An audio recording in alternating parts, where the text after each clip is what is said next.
High, I am Nazrul, how to basic BD YouTube চ্যানেলের পক্ষ থেকে। মাউস থেকে এভাবে রিফ্রেশ করলে শুধু সি ড্রাইভে রিফ্রেশ হয়। আর যদি আমরা এই অটো রিফ্রেশ সফটওয়্যারের মাধ্যমে রিফ্রেশ করি তাহলে আমাদের সি ড্রাইভ ডি ড্রাইভ যতগুলো ড্রাইভ থাকবো সবগুলো ড্রাইভই রিফ্রেশ হইব।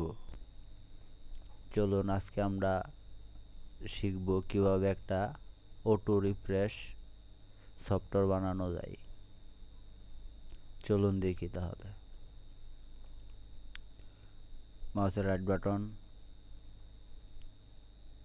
নিউ থেকে ডকুমেন্ট, এটার নাম দেন রিফ্রেশ।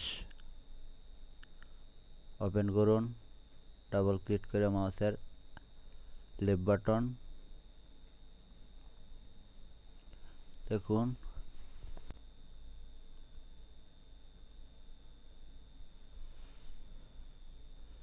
ইকো অফ সিডি, এটা কালারের জন্য, তারপরে C drive, D drive, E drive, F drive. আমার সাইডটা ড্রাইভের লাগে আমি 4টা বানাইছি। আপনার যদি আরও প্রয়োজন পড়ে তাহলে আরও নিচে বানায় নেন।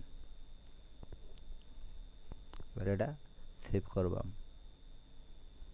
Save.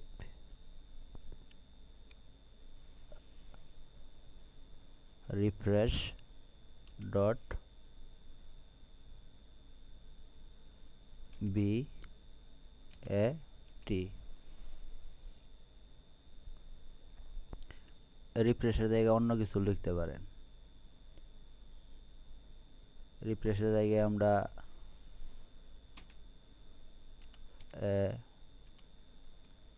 You T O auto refresh,